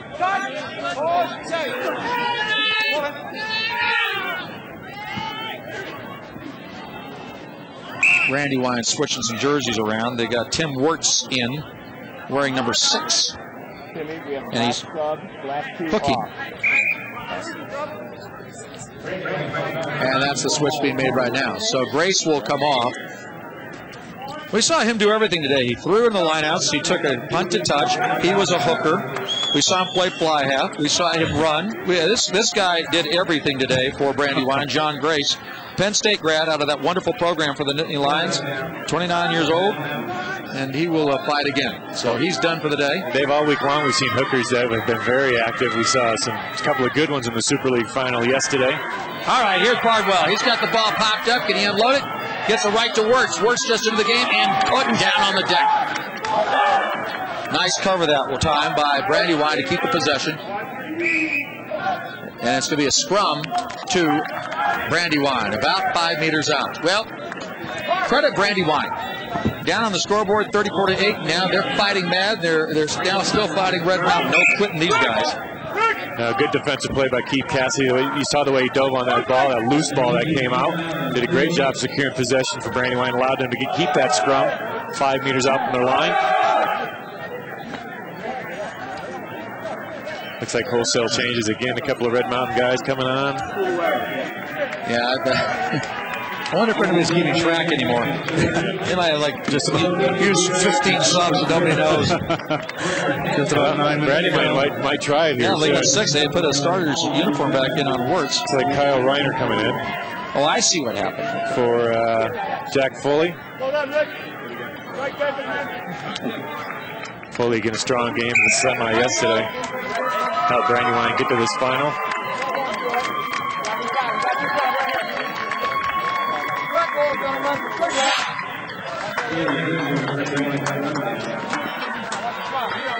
All right, let's resume with a scrum after all the changes, all the water breaks, everything else. And a penalty against Red Mountain in the scrum.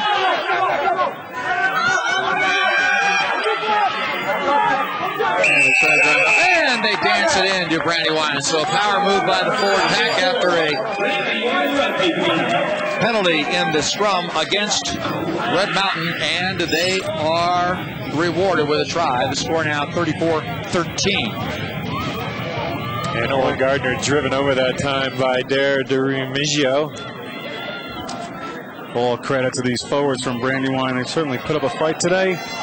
Looks like they're not going to come away with a national championship, but a late try for their considerable efforts. Looks like Jeff Gallegos is going to pick up for Rick Darrow to finish up for Red Mountain. Wholesale. It's like watching a hockey match. They're changing lines here, 3 at a time.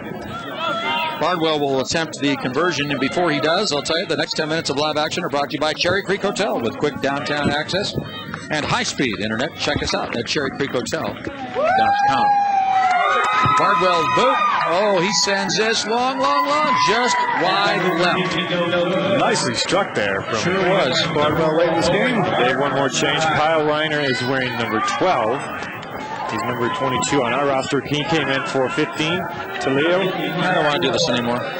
This reminds me of doing a baseball game, and there's too many things on the scorecard. It's a good opportunity for Brandywine to slip one or two guys out there in the back line. Yeah, we don't know who's going to show up now. If you take off your headsets, I know where you're going. I think I see George Bexler coming in. Yeah, no, they're going to Brian Vizard back to play number 8 for the last 5 minutes. I believe this is Mr. Wertz wearing the right age group with us. Bardwell. Into this. Out it goes. Out to the wing. Kick it ahead. And a penalty. And a late hit by Red Mountain. Puts Brandywine back in shape after the kicker kick. Their decision is obviously to take the ball forward. Might have been on Lauren Broussard, not sure. Brandywine looking for a strong finish as we see the Glendale Raptors approach the field. The far corner there, of course, going to be in the D1 final. Just second year in existence. Playing in front of their home crowd in the D1 final coming up soon. You know, I meant to go down to the sports book and put a few bucks at the beginning of the season on this Raptors team because nobody would have expected them to be here. But great coaching, great team. They're going to be in the D1 final. They went off at 75-1. I saw it, the big book. You know, the Eagles, when we went to Wales in 87, I think it was, that George Bessler tour was kind of a dismal tour in the beginning because of those 2 days in the rain, but we played the club champions Neath. Yep. And we finally put it together. We beat Neath at the Knoll. It was a great game.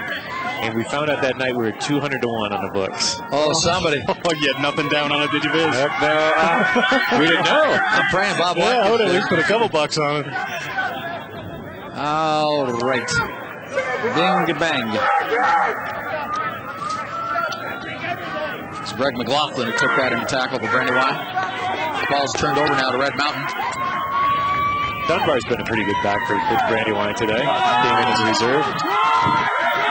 Red Mountain carries the ball out across 22. Scott Meade slow getting up for Red Mountain. I think he's taken as many shots and has been as much as a physical fullback as anybody. He's one of those few Matt Williams kicks that didn't work out as well as he'd have liked. Just outside the 22, straight into touch, and Brandywine will have the lineup at the 22. I think that was by design, Dave. I think they were trying to hit Dallow. Yeah. Williams was trying to put Dallow away. 34-13. 5 minutes remain in the match. Red Mountain, runners up last year. Bridesmaid, this year they're the bride.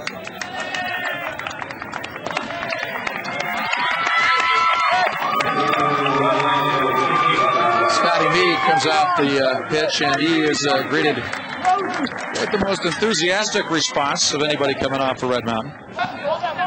They've had to use 15 subs by now. It's my allegation. It has to be proven in court. I'll let them all in. He made the trip, let him in. Let him in.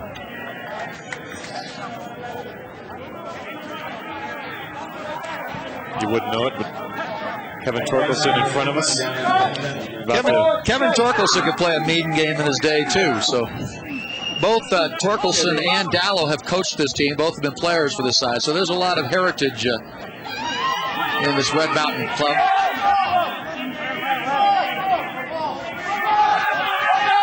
Brandywine takes the ball on the turnover and the tackle. Move it straight ahead.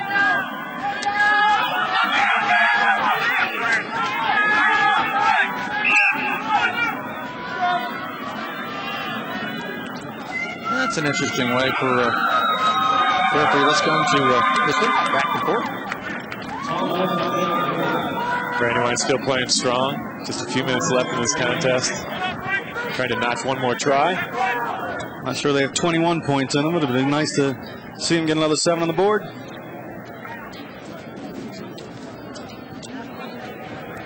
So they're worried about this pace on this Red Mountain team, and that's what's killed them.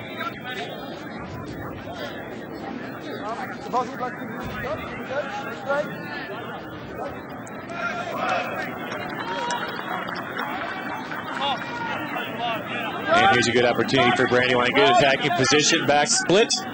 Keith Cassidy with a put in. Gets it out to Bardwell. Bardwell trying to do some damage. Takes it on inside.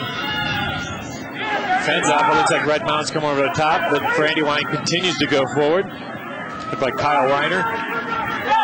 Squirts out free. Matt Stopper. Oh. Looked like advantage. Not being played by the referee. Stopper looked like he had a pretty good opportunity there. Referee blew it up, though, and it's going to be an opportunity now. Brandywine penalty. Let's see what they do. Probably a tap to the forwards, try to maul it in. This Brandywine team very strong in the forward pack, very well disciplined, fundamentally sound. And it looks like Bardwell's going to go to touch, trying to pick up a 5-pointer. Referee Tim Luskin sets the line with help from his side judge. Again, both teams trying to finish strong here in this D2 championship. 82, 33, 99, 26. Nice take again by Sawhill, the 44-year-old open side flank. Played all day today, all day yesterday. Getting awfully close, Brandywine. Another drive over. And a nice try by Brandywine. Well done. 3 forward tries for this Brandywine team. It's just a little bit closer. 34-18 now. I'll tell you one thing, all weekend long, credit Brandywine right now. As we credited all the sides this weekend, I didn't see any team pack it in all weekend. John visited, have either of you seen it? This has been a remarkable showing of the heart and the camaraderie that these rugby programs engender in these young men. It's unbelievable. We've had games won in the last second. The Glendale team that's about to play with a king of the death. We've had overtime in the Super League. We've got this game coming back with a huge comeback from Red Mountain yesterday to put themselves ahead. Just, you know, it's been a fantastic weekend of rugby with one more game to go. All right, so Red Mountain has given up a couple of tries. Down 34-18. It's going to be something a little more respectful for them.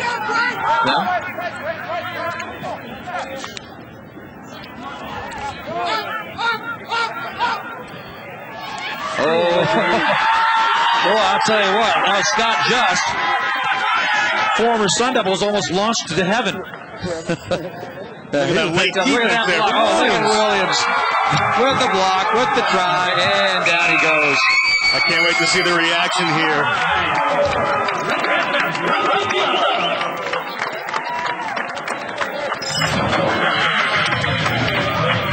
So Red Mountain go ahead 39-18, and we're in injury time, and I think this conversion might just do it. That's going to do it. They're pulling ahead here, Red Mountain. Matt Williams there, just a little bit of gas left in the tank, and you know, a little bit of showboating there, but who can blame him? Well, you know, we were thinking that Meade might be the MVP, but Williams again with that last try. Guys, did he honor himself co-MVP with that? He may have. I think so. Both these guys played. Here's Dallow with the quick conversion. Dallow in the scorebook. And that's how I believe this ends. It does. Tim Liscombe says full time. The team from Arizona last year, a loser on a final penalty goal with no time remaining in the match against Raleigh, simmered all year long in the Arizona desert. And they come back to Denver this year. They make sure of it. They beat Brandywine 41-18. All right, we have trophy presentations and a whole lot more coming up in Glendale. We'll be right back. Don't go away. Welcome to the Lowe's Denver Hotel. Miles away from ordinary, Lowe's offers every convenience in an intimate setting that exceeds every expectation. This AAA 4-diamond hotel offers a boutique-style experience unlike any other, offering 183 luxurious new rooms and suites. Enjoy minibar, 2-line phones, high-speed internet access, in-room safes, and CD players in your guest room. Dine in the comfort of your room with our 24-hour room service. Or dine Italian style at Lowe's Tuscany Restaurant, open for breakfast, lunch, and dinner. An incredible chef dishes out award-winning fare, while both guests and critics dish out the compliments. And when the sun goes down, gather at T-Bar for great drinks and a relaxing atmosphere. Lowe's Denver Hotel features a complimentary on-site fitness center with state-of-the-art cardiovascular equipment and personal viewing stations for your workout. If your fuzzy friend came along on your trip, don't forget about our Lowe's Loves Pets program, featuring room service for pets, pet amenities, and pet travel gear. Lowe's Denver Hotel is pleased to present our VIP Club. VIP members will enjoy a mile-high list of complimentary services and amenities, such as continental breakfast, complimentary transportation, high-speed internet access, and access to our VIP lounge. The VIP Lounge is located on the 11th floor and offers an array of refreshment, complimentary PC, fax and printer use, and a business butler. The business butler is your very own personal assistant to assist you with a full range of business services. Lowe's Denver Hotel offers 8 meeting rooms and over 5,000 square feet of flexible meeting space that can accommodate up to 150 people. Perfect for your next function. Complimentary shuttle service is offered to anywhere within a 6-mile radius. That includes Cherry Creek, downtown, and the Denver Tech Center. Thank you for staying at Lowe's Denver Hotel. Enjoy your stay, and we hope you come again.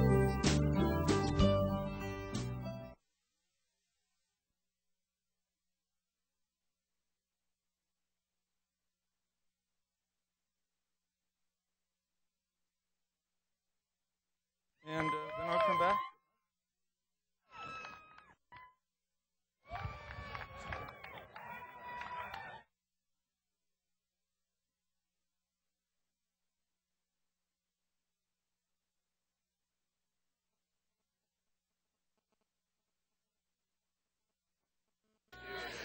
Rugby on FSN Rocky Mountain was brought to you by Infinity Park, where possibilities are endless, and by ICPH, for the Olympian in you. Welcome back to Infinity Park, where Red Mountain has defeated Brandywine 41-18 to claim the USA Rugby Men's Club Division II title for 2008. And to the victor go the spoils. So let's go to Dave Sitton for the trophy presentation. Thank you, John, and what a grand day for rugby on Fox Sports Net today. Another great audience both here in Glendale and around the country, for that matter, around the world, to watch Red Mountain to claim the USA Division II National Championship. To make the trophy presentation, representing USA Rugby, Bill Middleton. Bill? Thank you very much. On behalf of the Board of Directors of USA Rugby, I would like to congratulate all of the players who put on such a fine display over this weekend for us, especially in the last game that we've just witnessed. And I'd also like, on behalf of the board, to thank all of the fans who've come along today. I'd now like to present the trophy for the third place winner to the captain of the Wisconsin team.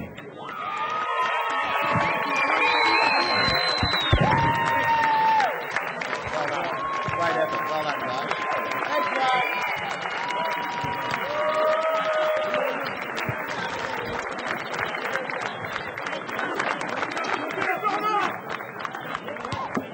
Thanks, and now a presentation to the runners-up for this year's Division II, the Brandywine team.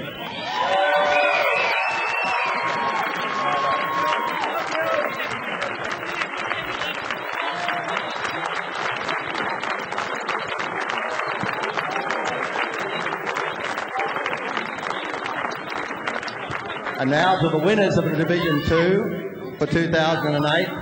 And what a wonderful display they put on also today to the Red Mountain team. Congratulations, guys.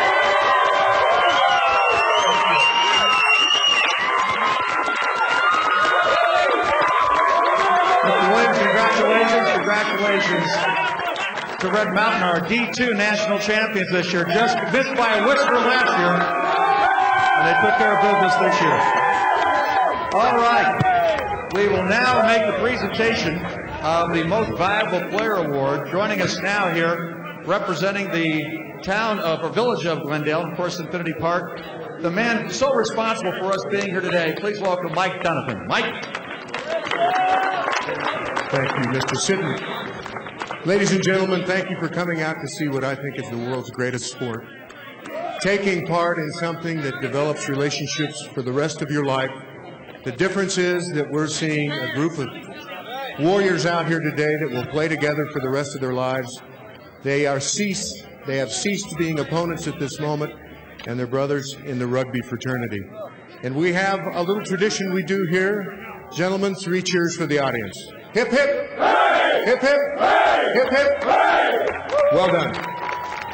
This year's MVP, Rick Darrow.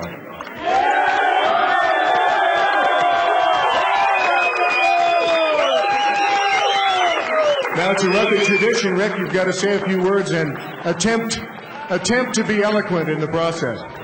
Red Mountain Rugby rules! I mean, Dave, thank you. Thank you so much. That man's going to soon be in Congress. Very to the point. Congratulations to Red Mountain. Wonderful side by Brandywine from Pennsylvania, our boys from Wisconsin. Congratulations to each and all of them. Before we say goodbye here, let's take a look at some of the highlights. There were plenty. Let's hit them right now. And a lot of the highlights came from this Red Mountain team throughout the game. You saw some great play throughout. Some exciting action. There's the first try. It was by the man of the match, Rick Darrow. He scored the try that put him in front. And then Red Mountain continued to try. There was big hits all over the floor, all over the pace. Darrow gets his second. And look at that. Mountain climbing all over. Red Mountain climbing. And then Matt Williams closes out the scoring for this Red Mountain team. We expected a great match today. We got it. Now for Brian Vizard and John Broker, I'm Dave Sitton saying so long from Glendale, Colorado. Red Mountain of Arizona have staked their championship here in the Rocky Mountains. Red Mountain wins it, and they go through with their championship. So long till next time, everybody.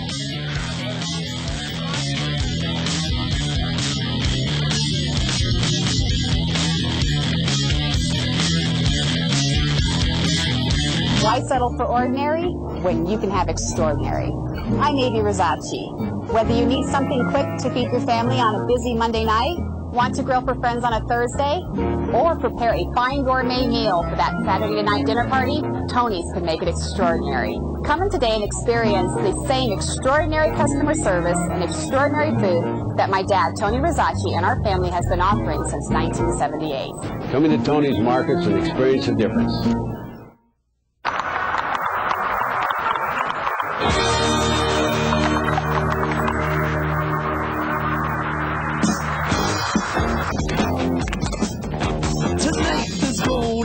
Jailbreak somewhere in this town. See, me and the boys, we don't like it, so we're getting up and going down. Tonight there's gonna be a jailbreak somewhere